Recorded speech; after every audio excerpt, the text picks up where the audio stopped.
Hello friends, welcome to UPSC Logics and my name is Siddharth and today I'm going to discuss the Third Mysore War, and this war lasted from 1790 to 92, so this lasted for almost 2 years. And this particular war wasn't started by Tipu Sultan. In fact, it was the British who really wanted to put down Tipu Sultan as he was growing in power and he was getting better and better. So the British, the Nizam and the Marathas had started to feel a bit scared of Tipu Sultan's power. So let us have a look at the Third Mysore War, and unlike the first and second wars where Hyder Ali was successful, and in fact in the second war he had died of a cancer in 1782, and then Tipu Sultan had to end this particular war with the Treaty of Mangalore. So this particular Third Mysore War was ended with the Treaty of Seringapatam, and this was signed in 1792. So let us have a look at the different causes, the course of action of the war, and the Treaty of Seringapatam. So let us have a look at the causes for the Third Mysore War, and as I told you before, the number one reason was the success of Tipu Sultan in strengthening his position by undertaking various internal reforms. So the British, the Nizam and the Marathas became apprehensive of his growth and they wanted to put Tipu Sultan down. The number two reason was that Tipu had started to ask for help from France and Turkey, and he had started to send envoys to those countries in 1787. Then number three was that he had enlarged his territories, and this was done at the cost of his neighbors, particularly Raja of Travancore, and he was an ally of the British, and this was done in 1789.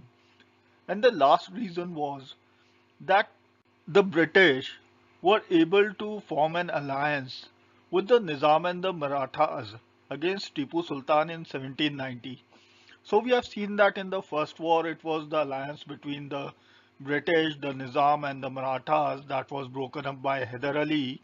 Then in the second war it was the Nizam and the Marathas that formed an alliance with Hyder Ali against the British.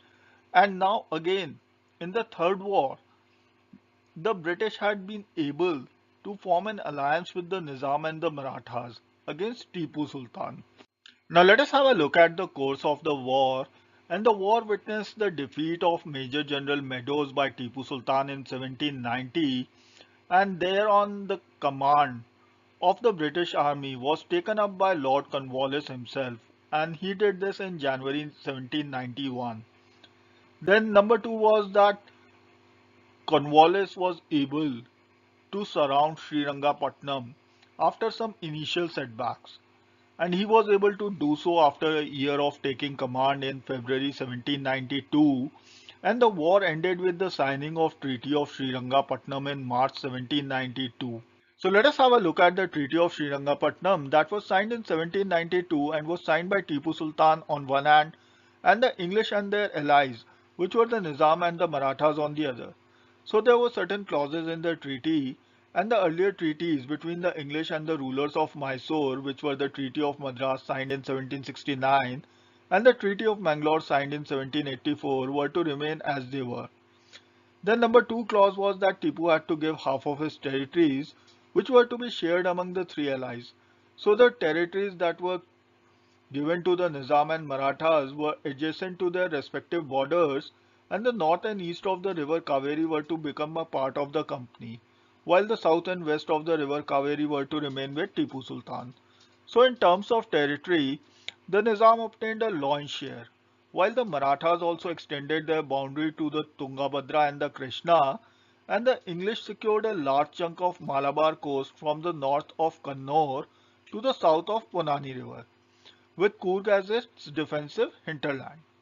And in addition, they obtained the Baramahal district as well as Dindigul. But ironically, the Raja of Travancore, on whose behalf this war had been fought, got virtually nothing. Then the next point was that Tipu Sultan was made to give 3.6 crore rupees, and out of which he had to pay 1.6 crores immediately, while the remainder 2 crores had to be given in three installments. Then number 4 point was that Tipu Sultan had to release all the prisoners of war, and number 5 was that till the time he did not fulfill the terms and conditions of this particular treaty, two of his sons were to remain as British hostages. So friends, this brings us to the end of the Third Mysore War, and as we have seen that Treaty of Seringapatam did leave Tipu Sultan totally bankrupt in some sense, and he must have had a very difficult time fulfilling the conditions of this particular treaty.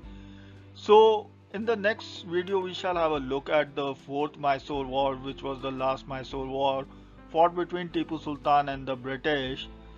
And thank you so much for watching, and do like and subscribe to the channel in case you are watching it for the first time, and don't forget to press the bell icon to get the latest notifications from UPSC Logics. So thank you and Jai Hind.